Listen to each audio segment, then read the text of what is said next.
What up, my freaks? RuinusInsight here with part 40 of my Total Warhammer 3 modded Kroq-Gar campaign. So as we saw last time, Gorok was on the hunt, taking out 3 full stacks belonging to the Hunts Marshal's expedition, with not too much in the way of losses. These guys have fed so many armies into the jungles at this point that Gorok has taken out, though I imagine he's a little bit upsetty about the situation that we found him in before we did confederate him. It also looks like Rakarth is very much on the back foot here, as the Cult of Sotek seem to be overtaking most of his territories, and we'll be done with him hopefully shortly, as long as Clan Pestilence doesn't bail them out. I guess we'll have to see what exactly is going to happen there. In addition to that, we have arrived at the Dread Rock, the first of the settlements at the Dragon Isles, which is one of our victory conditions, and another place where technically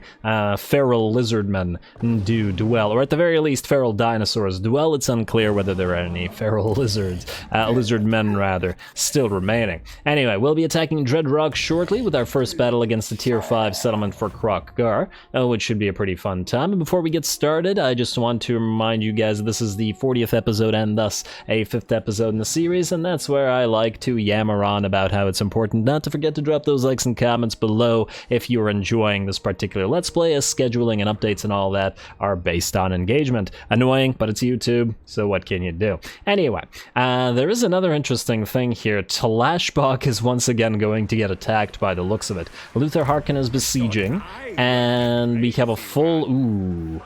Okay, we have a full extremely elite stack by the looks of it, belonging to Lord Skroq. Now, interestingly enough, I think this is much actually more dangerous than Luther Harkin's stack is. I don't think Talashtlan can survive this. The reason that this is more dangerous is that Luther Harkin brought a lot of animated hulks and other monstrous infantry and stuff, which can't climb walls. Thus, they are not as threatening to an army that has very few, I suppose, defenders. Lord Skroq's army, however, doesn't have that limitation. By the looks of it, has a ton of infantry. Quite unfortunate. If only we could... wait. Luther Harkin is not beside anybody. Okay, wait, we might be able to try something. First of all, ooh, you have a blessing. Well, you're a leader of his kind, so you should be Blessing of Quetzal. It doesn't do too much for you, but a little bit of extra weapon strength can't be amiss, I think. So we'll do Blessing of Quetzal, because once again, leader of his kind. Then... is there anything that'll help you in a single battle? Probably, if there is, not so much. I guess we could get another point in Apex Species, but it doesn't really help us that much. We did get the 3rd level of Apex Species on Kroq, right? Just want to double check. Yes, we did. And did we get it on Gorok? Assuming that Gorok actually has it, because Gorok should also be fairly high level. Let's just double check here. He's level 24. Oh, he doesn't actually have access to Apex Species. Oh, that's kind of odd. I guess it's, well, I guess it's only available to Kroq-Gar and the other Saurus Oldbloods, but you would think that Gorok would just, by himself, would have it. Because he's even more of a Saurus buffer than Kroq-Gar, as I'm just still looking around to see if I haven't spotted it somewhere. Oh well, not a big deal. And we can certainly deal with that. Oh well. You then, Talashtlan, back to you. I guess we can get another point in Proud Warrior, but it doesn't really do anything for you. And that's kind of the issue. Maybe we get Thick-Skinned instead to make you a better fighter. Just very slightly better fighter. You know what? If we're fighting Skaven, then Enforcer of Order would be helpful. Nah, you know what, let's put a point in Enforcer of Order then, since he doesn't have any Saurus to call his own. Then what we're going to do is double check his ancillaries. At this point I'm attached to him and I just want him to survive. Do we want any of this stuff? I guess we could give you a Banner of Leadership if we wanted to. Lichbone Pennant probably wouldn't be too helpful here. War Banner, Sun Standard, you know, Sun Standard of Chotek, maybe, but honestly, I still don't think it's going to be all that helpful. Ooh, wait, Wailing Banner. Actually, Wailing Banner might be the better take here. Chameleon, I think, needs it more than Kanos Kier does, so let's take the Wailing Banner. just to get a little bit of extra fear and terror. He already causes fear, but we can put it on one of the skinks or something, just to dish out extra damage to enemy morale, as it would be fairly effective against the Skaven. Do you have a rat spawn sacrifice? You do not, so you should have one. Man spawn sacrifice doesn't help us here, and I believe that's all we can do. You have a crown of command. Yeah, I don't think there's anything else that would help you in terms of what we have here. You've probably got the best stuff. We could get a Tormentor Sword, which might be somewhat helpful, but would it be better than enabling you to do magical damage to potentially difficult foes? I'm not sure. Yeah, I'll just keep it as it is, I think. Now, you're gonna try this. You're gonna attack Luther Harkin, who is going to run. Beautiful. And just to stop him from sieging a little bit, I imagine he's still gonna be plenty close enough to attack. Now... Huh? Oh yeah, you're recruiting. I was just wondering, could we leave? Is there any point to leaving the place? There is not. So the only way I think that we could try to get this guy to survive is to get him a unit, an extra unit.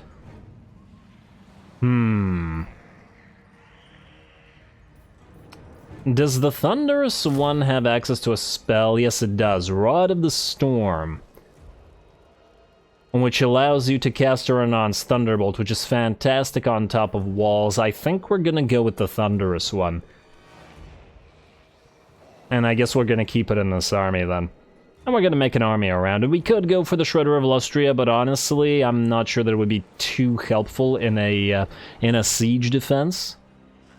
The problem, once again, being the fact that we wouldn't be able to... Well, it's not like we can get it up on the walls. I mean, we could get Gelplom's Terror to charge out and hunt stuff down as well, but I feel like... I mean, don't want to go overboard either. Would one be enough? I mean, don't necessarily want the Feral Carnosaur in this army in particular. You know what? Let's just try the Thunderous one. Hopefully that'll be enough. A little bit wary that it might not be, though. You know what? I'll think about it, and you know how I'll think about it? I'll think about it by fighting a battle, and then maybe I'll make a decision by the time said battle is done. Now, let's get 1 point, and we are the elite with you, Mr. Tolex. I gotta remember your name, like Pradot. You haven't yet earned my remembering you quite as well as he has. We have all the spells on Teto Echo, which is not surprising considering all that he's done for us so far. And I think we're going to go for Winds of Time to get that cooldown reduction. Miscast base chance, spell resistance for the army. Now, you know what? Maybe spell resistance first. Although it's only 3%. Maybe cooldown would be better, because it would allow us to recast Harmonic Convergence many a time. So let's go Winds of Time first. We're probably going to get everything in that part of the tree anyway. Alright, here we go. We'll have Kroki attack Dreadrock while thinking. It looks like a pile of Nurglings and Plaguebearers and stuff. Pyrrhic victory according to this, but somehow I have my doubts.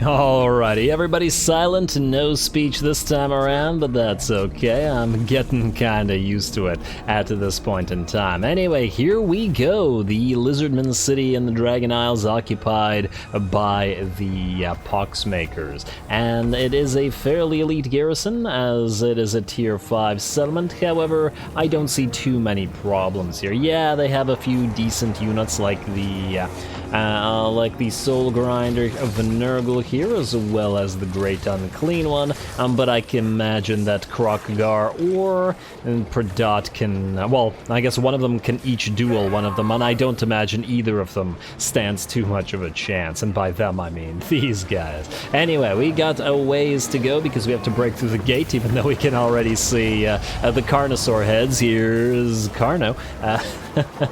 But they're going to take some time to break through. While they do, however, we do have a few isolated enemies here, some Plague Bearers getting annoyed already by our Fire Leech Bolas. And while it's probably going to take some time to knock these guys out now that they're in a fairly loose formation, Fire Leech Bolas should still be fairly decent. I feel like Yes, these guys do... Wait, do they normally have fire weakness? I feel like they should. Nurgle feels like an enemy that would have fire weakness. And yeah, they do. Alright, perfect. So the Fire Leech Bolas here, in particular, should be reasonably effective. Oh, I love the look of the sky here, though. I guess it is a Nurgle-corrupted sky, but it's quite nice. Quite nice nonetheless. Also, this map has always been one of the cooler maps, but the Lizardmen maps are always pretty fantastic. And oh, something collapsed here. Not a piece of the wall? Something even bigger. Oh, and I like this thing up here. And yes, I'm just taking the time to look around the map while we break down that gate, as it is obviously going to take a while.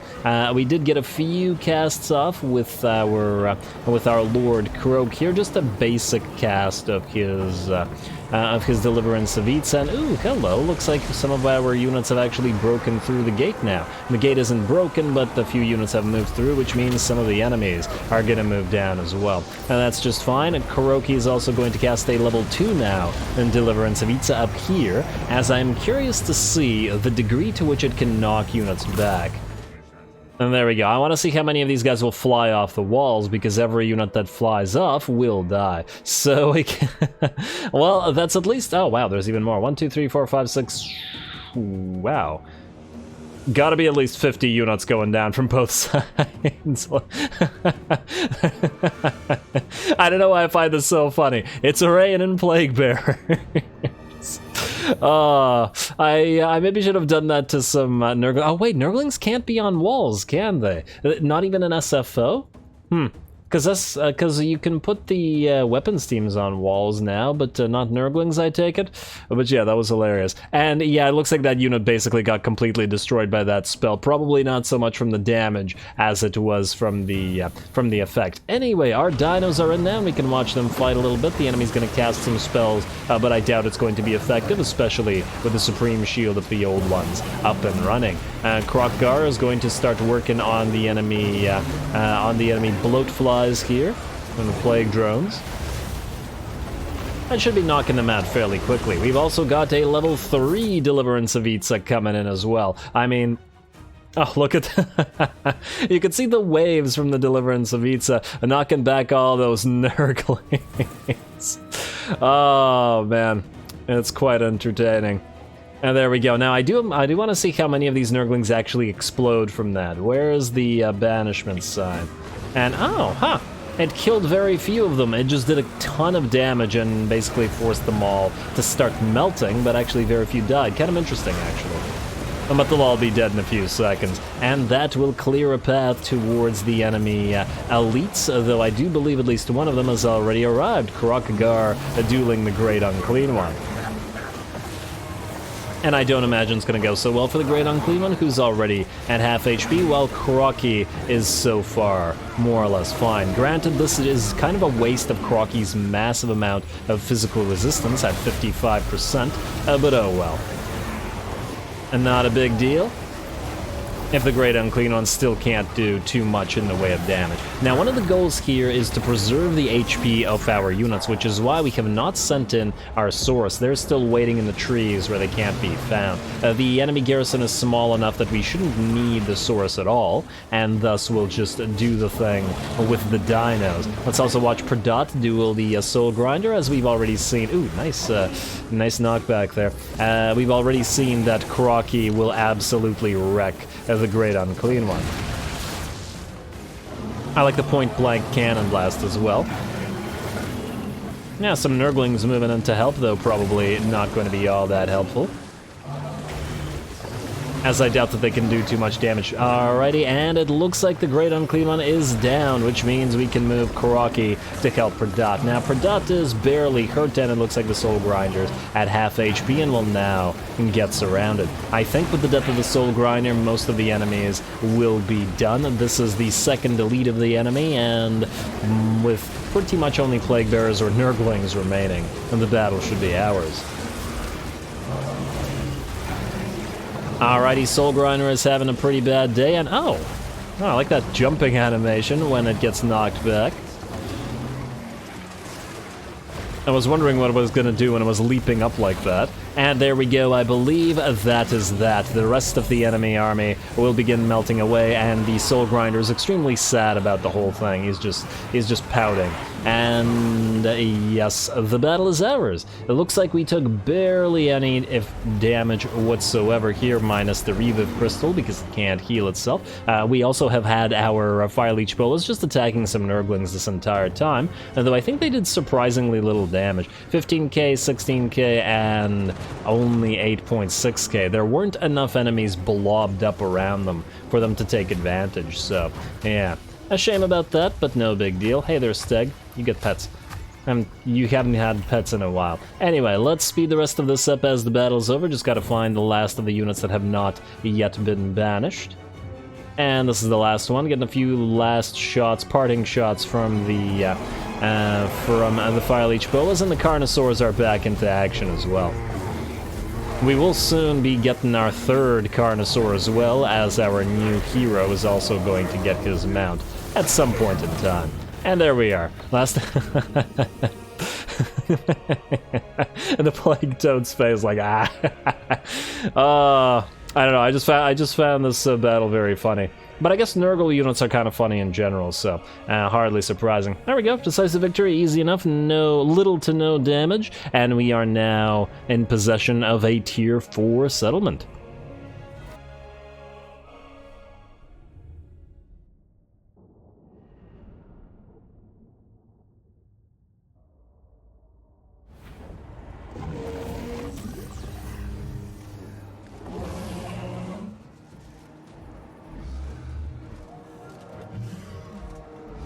Alrighty, there we go. Certainly not a difficult fight, and we did preserve all of our Saurus just in case we get a plague, though it looks like our Basti, as usual, the Reviv Crystal, did actually get hurt. It keeps everybody else healed, but since it cannot heal itself, it is always the one that is closest to dying. A shame. It's taken the place of that Feral Stag, which spent so much of the first portion of the campaign in very, very bad HP. Yeah, too bad about the Basti. We'll probably need to get a second one just so that they can heal each other. The tragedy of Darth Basti the Wise. Anyway, let us occupy the Dread Rock here, and this is, ooh, an Ore of Quetzal for free, nice. It's a Tier 5 settlement as well, with a rebuilt labyrinth. Now, you know what? While Kugath is alive, we should probably keep it here. The reduction of plague spreading is actually really quite swell. We are going to immediately build walls here, as well as probably the Old One Monument for Public Order. And maybe we can collect income, I'm not sure. As for the last thing, it'll probably have to be the Skink Foraging Camp. I mean, I guess we could go straight into Geomantic Pylon, but I wouldn't want to build it for the cost until we are able to reduce said cost, because said cost is pretty crazy. You know what, let's just do a level 1 Skink Foraging Camp for now, just for a little bit of extra growth, because as soon as we take any one of these, they're going to be at Tier 2, and then we're going to need to grow them. Alright. Man, this province is such a crazy cash cow, though. 4 ports, as long as we get the entire thing. I'm going to be real happy about it. Alrighty, now we should probably do some admin. I don't believe we have anything to build, but we do have several things that we need to do. First of all, Chameleon, you're going to come up here and going to move into Kofur. Why? Because we're about to fight Sartosa, and there's a very good chance that Aranessa decides to sail down. So to Kofur you go, and you can sit there for a little while. Whereas Kanos Kier is probably going to head into the Sorcerer's Isles for 1 turn. Like so. And he's going to sail out to Lustria next turn. Yeah, there's a few units in his army that we'll want to replace, but we can do it later. Also, you're not able to switch to Geoastromancy stance? No? Okay, fine. Just go out here and then switch to Channeling. So that we keep you topped up at least. It's not going to cost us anything extra. You can also probably grab a few of these islands as well. Alrighty. Fun stuff. And now, speaking of Aranessa... Ooh, wait, before I forget. Kowal, you are going to go into Battle March. You're going to go here. You're going to grab this little island thing, Loot Carcass. And, yeah, looks auto-resolvable. Probably take the money. We did just spend quite a bit after all. There we go, and you get 6,000 treasury. I was hoping for a faction-wide buff, but oh well. We do want to be able to generate... Ruinous can't reach here, can she? No. I think we can head you towards El Haik and land there as well, just for a turn or so. We'll probably sail them both up to Sartosa while Tic Tac works on Miragliano. So the Pirates of Sartosa are going to be a lot more dangerous to us than the other factions were. For Tic Tac Toe, I mean. Ooh, there is a Skull Island up here. And I know this is like my 5th time noticing it, but, well, it's better than not noticing it. Let's see. Tic Tac, you're going to move in a second. And in fact, I believe Xerxol's auto-resolvables. Here's what we'll do. You... Golden Order, you won't give us a non-aggression pack, so what we're going to do, or a military access order, so what we're going to do is we're going to join the war against Pirates of Sartosa, which will give us the military access, and... How much you want for trade? 5.4k? No. He'll trade with us eventually, screw that. I'd rather do this. Military access. And just so that we don't piss him off. And this will mean not drawing our allies into the fight, but, you know, we'll probably be making more trades with them, so we will probably draw them into the fight eventually. Anyway, now Pyroxy is free to travel through his territory without pissing them off, and ooh, if they lose Forest of Gloom, maybe we can actually trade it to them for alliances and stuff. Something for Pyroxy to do as well. Now that we're at war with these guys, we want to do 2 things. First of all, we want to see if anybody here wants to join this war. And join War to Pirates. 7.9, no dice. What about Ironbrow? You seek the favor of Pirates? No dice. Alright, fine. Karak-Kadrin. You're not in as many wars as everybody else. 20.2. Okay, yeah, we've... with all the... With all the trading of stuff, we've gotten them into too many wars, which is, I guess, the problem. Knights of Calador, how about you? Pirates of Sartosa. Ah, you'll do it. There you go, somebody's being nice about it. And, we can also ask the other elves to join various wars. Although I'm not sure that we want to. Would you do it? 2.0, eh? No thanks. Order of Lore Masters. Oh, it's you. Who are you not at war with currently? Pirates of Sartosa, yes. Wait. Kazag, free. Bordalo Errant, free. Poxmec, oh, it's doing that thing again. I'm still not sure whether this is a bug. Last time we got him to join war against stuff, he refused to join war against the Kazag. Everything was 0 and then the Kazag was not 0. So I'm not entirely sure whether we should do this. On the other hand, I don't think it's hurting anybody. It's not like this guy's going to hurt them, and the friendlier he is with the Thorak, the better. I'd really prefer the two not just randomly fight each other. You know what? Just do this. Except the Bordalo Errant. Why not the Bordalo Errant? Because they're at war with the... or they're friendly with Imric, and I don't want you fighting Imric either. Imric's causing problems. Although I think we've done a decently good job at keeping him from causing too many more problems, let's say. Then, after that is done, Tic Tac, you are going to go into Battle March briefly, and you're going to move into Xerxil, and you're going to take it over before Clan Angren gets here. We need this to trade to Clan Angren. Auto-resolve. And occupy. Divine Plaque of Protection.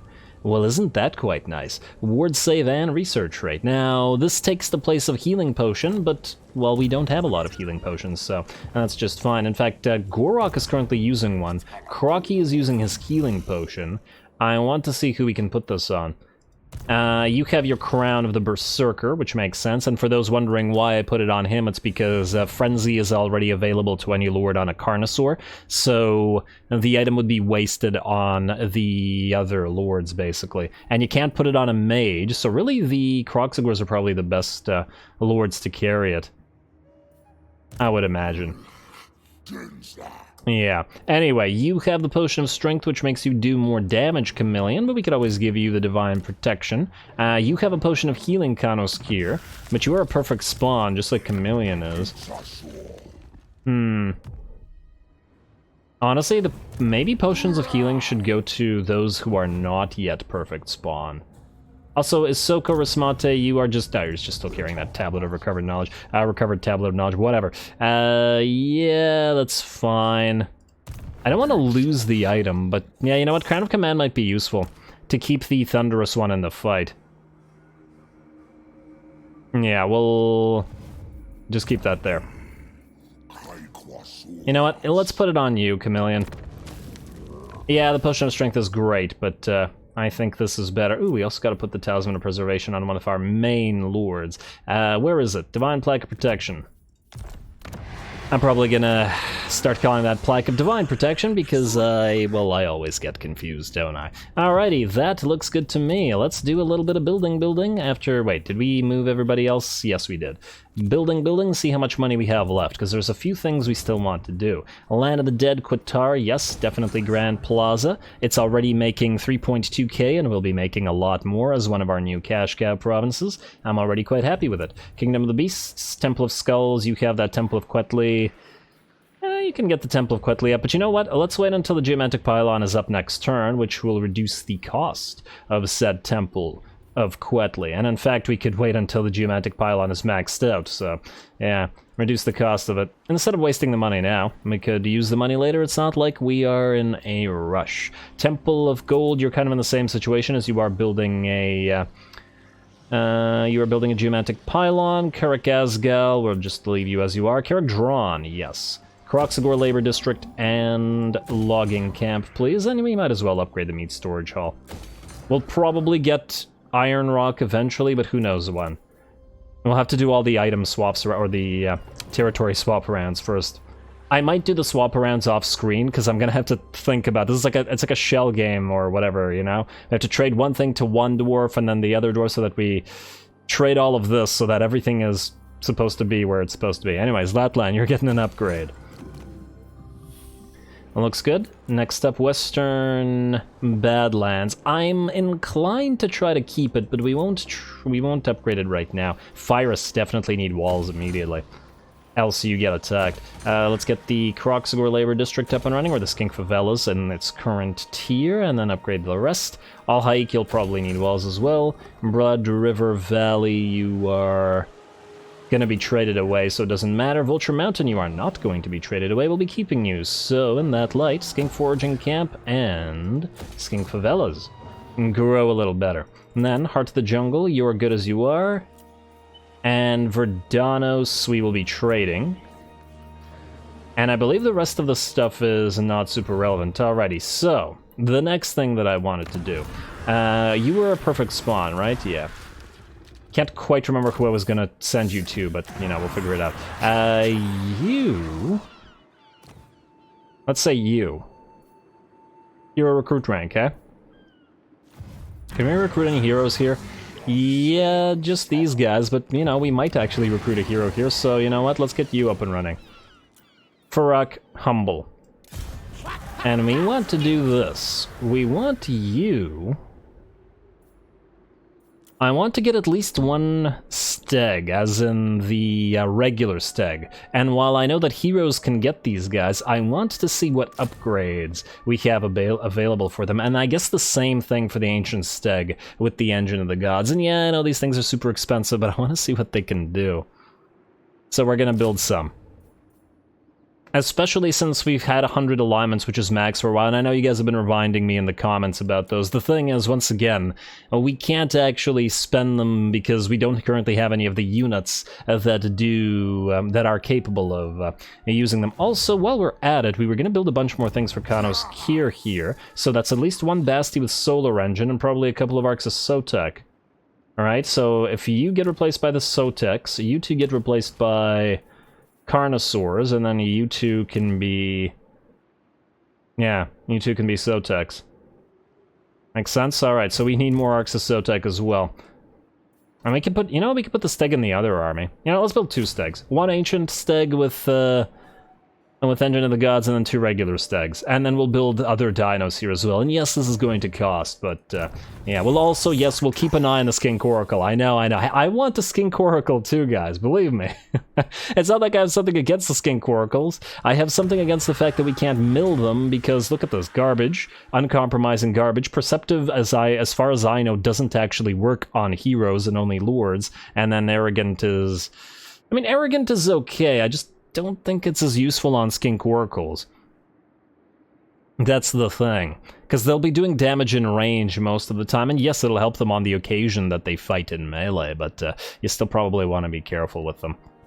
If we get another crazy amount of money, maybe we'll do that. Anyway, I believe that's it, unless, let's see, unassigned skill points. Okay. Is there anywhere where we could get attacked where we need those unassigned skill points applied right now? Because we could just do it next turn, if not. Most likely these guys will get attacked next turn anyway. Unassigned skill points. I'm just wondering whether we should get Geltblom's Terrors up and running. You know what? Maybe Tlaxbach will have a Saurus plus Steg sort of army. He'll be a Steg-focused army, which means we can transfer these guys to him directly. Which kind of makes sense and will allow us to keep the Thunderous one there. And you know what? Maybe a couple of Coatl in there as well to hide the Stegs while they use their artillery long range, and because they're lightning-focused, and the Thunderous one is also lightning-focused. Nice. Now Tlaxbach has an army idea. And then Isoko Rasmate can have our Amixon Barb and our Razordons.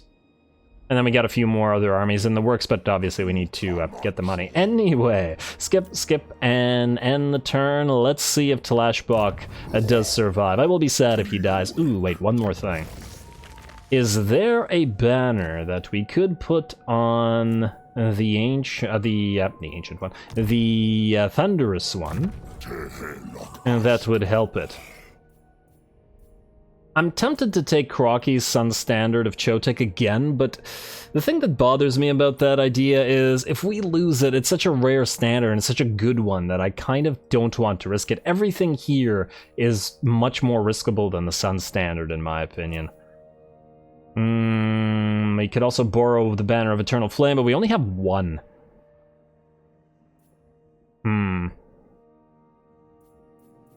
I kind of don't want to do that. I guess we could get the Vigor Loss reduction. That would help a little bit. Yeah, I'll take the Scarecrow banner just for the Vigor Loss reduction. None of the other pennants are all that great. Ooh, wait. You know what? The War banner would be great. Never mind, I changed my mind. Scarecrow banner out. 1, 2... Wait, how many units do we have? 1, 2, 3, 4. So we can use 4 banners. 1, 2, 3. And then, yes, we'll take the War banner from... let's take it from... I don't remember if Kroq-Gar's using it. Let's take the War banner from Gorok right now. It's best to put it on units like this anyway. Alrighty, and with that we're ready to end the turn, so let's get to it.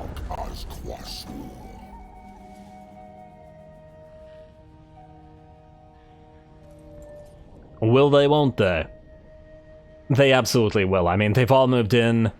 They're probably going to maybe recruit some more, I don't know. Oh, they'll probably have to siege, won't they? Because we have walls.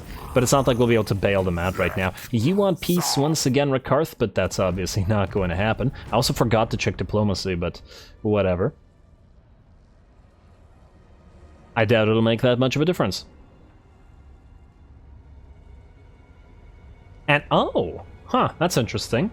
Lord Skrolk has sieged, but Luther Harkin has left. Okay, that's doable. That's a lot more doable, unless he comes in with another army.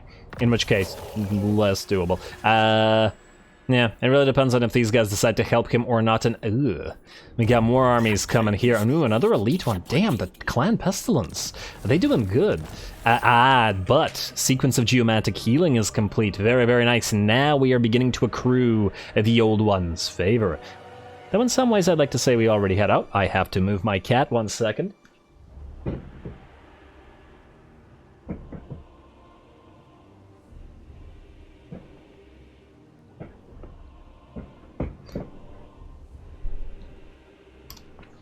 Sorry about that. What was I saying? In some ways, we've always been accruing the Old One's favor. We've always had the Old One's favor. Let's go with that. Sword of Cain claim. Pterodon for Dicky Dick. I don't remember if he does want one or not.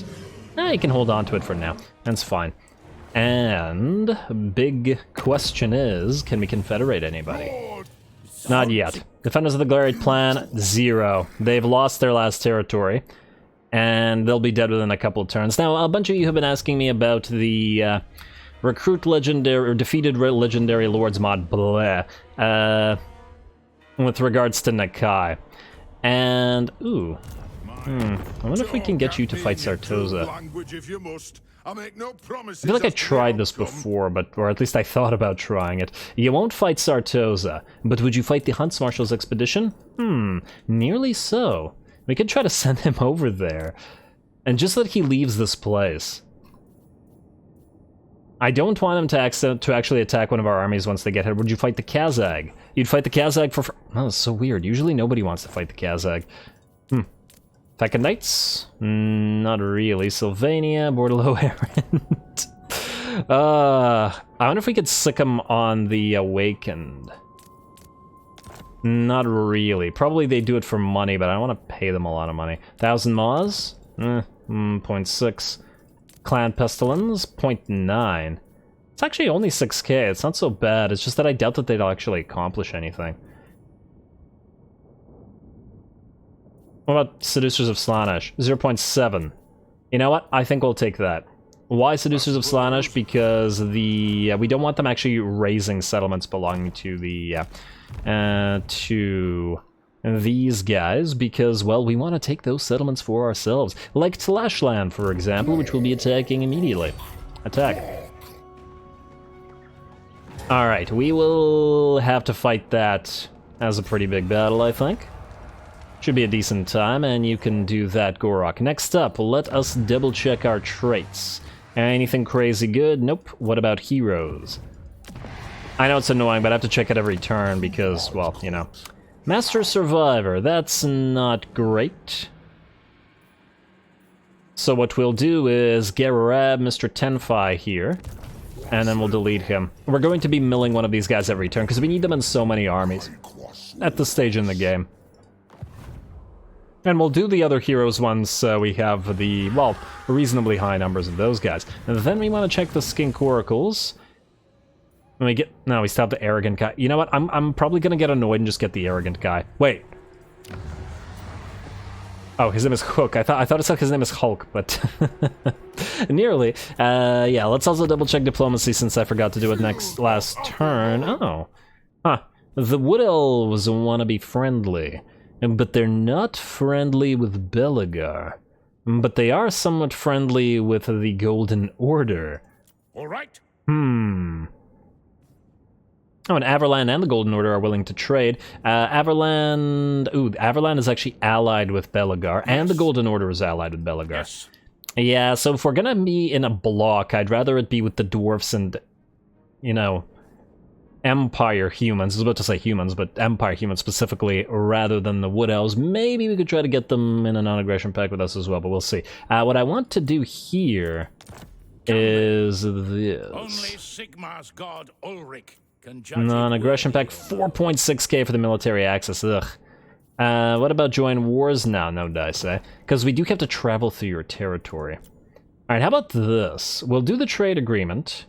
And we'll do the non-aggression pact, and then we'll ask you for money, and then hopefully in a turn or two, by the time Pyroxy gets here, you'll be willing to do the military access.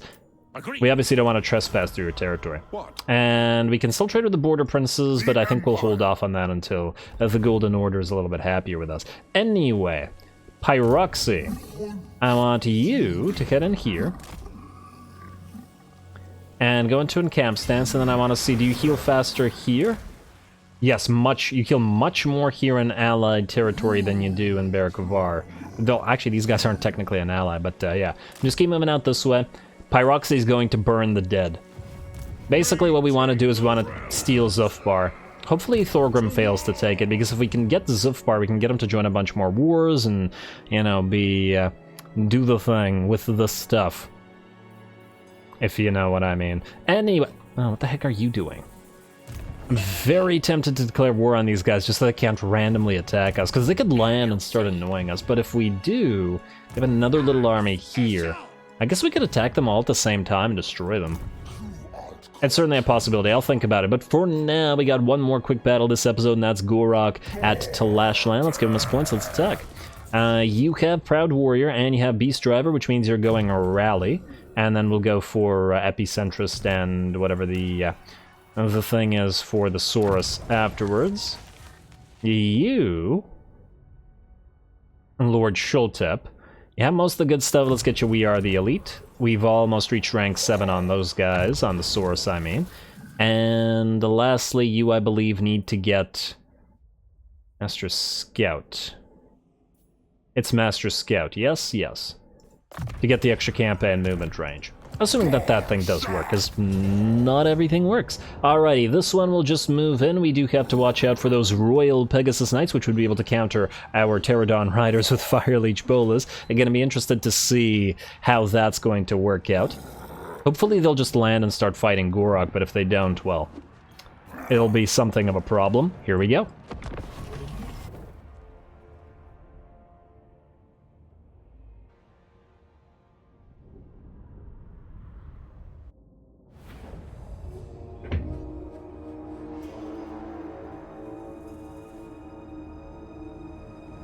Damn it, I missed the speech that time. Couldn't quite figure out where exactly Gorok was, but oh well, here we go. We are going to charge the dinos forward, and ooh, looks like we got beams of Chotek. The towers are going to be pretty good here, so and these guys are definitely going to be in danger, and it looks like Lord Xhotl is a little bit upset. On the bright side, though, he is now on his Carnosaur. He's been having to deal with being on a cold one for far too long, especially considering he's the Lord Hunter in this particular army. Anyway, all of our big units are heading forward. Gorok there as well because he's basically unkillable. I feel like Gorok could probably take this entire battle by himself. He's just impossible to kill, and he'd slowly grind the enemy down over time, or at the very least with a Reviv Crystal. Really, the only thing stopping him would be the healing cap, potentially. But anyway, these guys are going to get hit by the towers a little bit, but it probably won't be significant enough to stop the healing crystal from popping them back up to full health. Now, our Saurus are going to hide out here for a little while we work on breaking down the gate, and then we will attack together. In the meantime, we did deploy all of our flyers on this side in the hopes of flying into the enemy settlement and causing some havoc, but the enemy did send both units of its Royal Pegasus Knights here to counteract us. In fact, as soon as I tried to move the Pterodon Riders forward, the Pegasus Knights went towards us as well. And these are not Tic-Tac-Toes buffed Pterodon Riders, so they don't have 70 speed, or 170 speed rather, like those do, so we can't outrun the Pegasus Knights. We're going to have to wait until these guys get engaged somewhere, and then send them in and to annoy the enemy. Now, we did summon our first unit of Feral Cold Ones, and who knew? The Feral Cold Ones, unlike Raised Dead and other stuff, can be summoned within the enemy settlement, which is quite interesting. They weren't quite able to kill the enemy Blessed Trebs because they got charged by the Knights and the enemy Paladin Lord, but they will come back and simply charge again. And we might as well watch them do so until we break through that gate. Ooh, I see the Pegasus Knights moving in as well. The Paladin's going to countercharge them.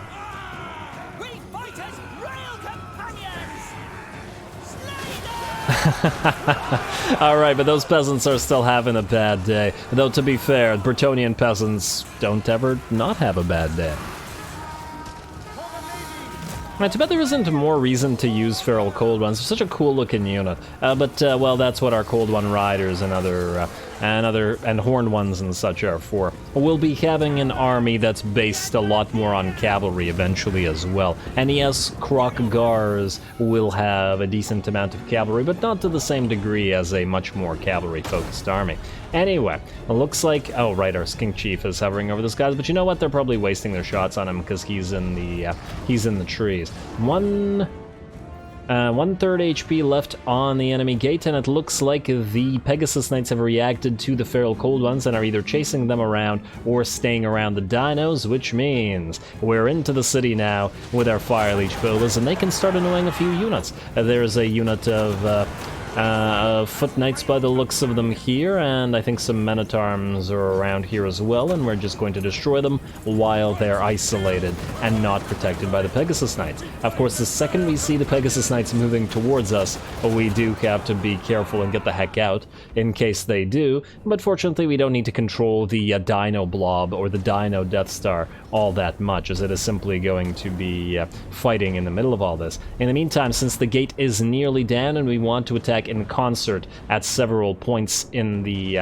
enemy settlement, we are moving our Saurus forward. This is the Spear Saurus, so they are a little bit more expendable in this army. If they take too much damage from the towers, we won't be as sad as if it was the Blessed Saurus units. And they're certainly going to take damage here. Without Lord Kroq to give them the Supreme Shield of the Old Ones, if it does in fact work when towers do damage, or possibly the Legion of Chakwa as well, and these guys are certainly vulnerable, but once again, they're unshielded and will eventually be replaced by better things. In the meantime, we've finally broken through the gate, and Lord Xhotl will lead the way into some enemy men-at-arms with halberds, and then be followed by that Ark of Sotek and that Reviv Crystal. The men-at-arms shall be dead soon, and ooh, here comes some Pegasus Knights together with the enemy Paladin, but this is not a place they want to be. The Pale Death moves in and directly attacks the Pegasus Knights, and we're going to tell our dinos to target them, because they're the biggest threat on the field. Yeah, there are other threats, like the Knights and stuff, but as soon as we kill the Pegasus Knights, the enemy has no recourse, and will be able to do nothing whatsoever to fight our flyers, who can simply then fly overhead, drop bombs and fire leech bolas, and kill everything here. So all you have to do, dinos, is hold ground and kill those Pegasus Knights. And oh, Goroks are also right in the middle of all this. It's kind of hard to spot when you use a Dino Death Star like this, because he's so tiny compared to the dinos. Even if he is actually huge compared to a regular Saurus. But it's not like any of them actually threaten him in any way. He's basically at full HP. In fact, he's exactly at full HP. And the tiny amounts of trickle damage he takes is just getting healed up by the Reviv Crystal. Anyway, 7380 on stats. It's not too bad. But that's without his buffs up, and we obviously haven't built him out yet. So he's a pretty disgusting lord. I did play a full Conquest, basically, Gorok campaign back in the day, which was really quite fun in Total Warhammer 2, and I'm very fond of the Rock of Itza. Alrighty, and we've summoned a few more Feral Cold Ones in the background here, who are just ripping apart some poor peasants. But being ripped apart by a Feral Cold One is probably superior to a life in Bretonnia, as a peasant. I'm just spitting facts here. Anyway, looks like we've now moved in our Fire Leech Bolas as reinforcement. Not so worried about those Pegasus Knights anymore, as one of them has been destroyed, basically. And I think the second one is getting ready to rout as well. Let's see. I can't even spot them in here. Oh, there they are. But they won't be much longer. We also have our Skink Chief flying overhead, dropping a single bomb at least. And I think the Pegasus Knights at this point are so badly hurt that we can freely move our Fire Leech Bolas in, begin dropping bombs and bolas. And there we go. Obviously, also the great thing about Dino Death Star is that everybody has to be surrounded, or everybody has to surround the Arks of Sotek. And the Arks of Sotek, with their massive debuff of Overwhelm, are just disgusting. I'm absolutely loving what the Arks of Sotek can do in this campaign with that war paint. And they also do tons of damage as well, 24k damage nearly. And that vortex effect is quite nice. Definitely got to be making use of Arks of Sotek in more armies. And the Basties are just generally really, really nice. Especially for their tier. And there we go, more bombs and bolas coming down, and it looks like both the Knights and the Foot Knights and Men-at-Arms are getting ready to book it out. And it looks like that's it. That's all the enemies. One unit of full HP, or reasonably full HP Knights of the Realm that were probably chasing around. Those poor Feral Cold Ones still moving around, but as soon as our flyers move in, they will drop. Our Saurus didn't do much of anything. They really just climbed the wall here, and I didn't bother sending them down because the enemy was so nicely blobbed up around our Ark of Sotek. I mean, why not, right? Might as well take advantage. Plus, our Saurus without spears, they did take enough damage already from the towers hurting them, so and there was no need to take any more.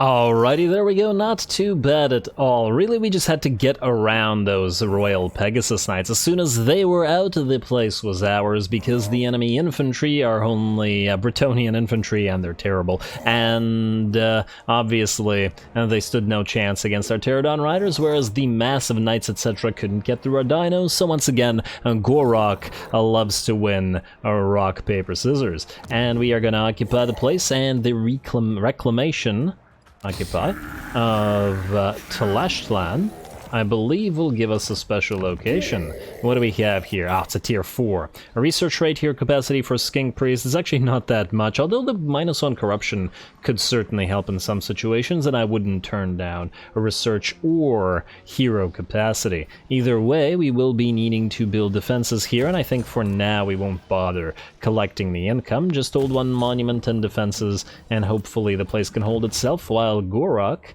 continues out towards Talashtlan and Walatal. These things, because Walatal, like Talashtlan, should be able to defend itself at least to some degree, or at least will force the enemy into a siege, whereas Talashtlan we can just use to move northward. We shall see. I guess we'll have to make the decision as to whether we try to pursue the destruction of the Hunts Marshall's expedition or the Bordello Errant first, but I'm thinking if Kanos Kira's coming here anyway, he could bypass these guys, unless he wants to land at Pox Marsh, and just specifically target Bordello Errant, just so that we don't have to deal with them anymore. That would be pretty nice, and it'll be one less enemy to deal with here while Gorok takes care of the rest of the Hunts Marshall's expedition, and then we will by then probably have more armies arriving here. And I know you guys have been saying, yes, destroy the Cult of Sigmar, but here's the thing about the Cult of Sigmar. We have a non-aggression pact with them. They probably hate us, or they're going to hate us soon, because we destroyed their allies. Their disgusting allies. But but here's the thing. Because they have a non-aggression pact, the AI generally waits at least some turns after canceling the non-aggression pact before attacking you. And it would basically have to cancel all of these pacts before it does. And while it probably won't wait the full 10 turns, I generally rarely find that it does attack you immediately after, so it'll probably wait at least 5 to 10 turns, somewhere between that and possibly even the full 10, in which case we have plenty of time to prepare once we see that these guys have canceled all their agreements. And just my thought on the matter. Anyway, with that, we're out of time, and I'm gonna have to call it. Next time, we'll probably, or at least possibly, attack the Beast Catchers. I still have to think about that, and you guys let me know what you think about the prospect. I do like that it's keeping the Cult of Sigmar busy. I don't like the fact that they could at any point land in our territories and annoy us, but at the same time, once we declare war on them, we'll basically be at war with them forever. Like, when they come back, I think they'll still hate us, and they will return as a Horde faction. And maybe Nakai will as well, who knows. Maybe he works exactly like the other factions, because I know I've destroyed Kazrak and then seen him come back randomly like 40 turns later, so maybe Nakai now works the same way. Anyway, you guys let me know what you think about these guys, though it might be safer to just ignore them and then go for Sartosa and take this tier 5 settlement, as well as start working on all these. Kroki will also continue working on the Poxmaker's territories, though these should fall relatively quickly, at least until Kugath makes an appearance. So stay tuned for that. Don't forget to leave a like and comment. All glory to the algorithm. And thanks for watching.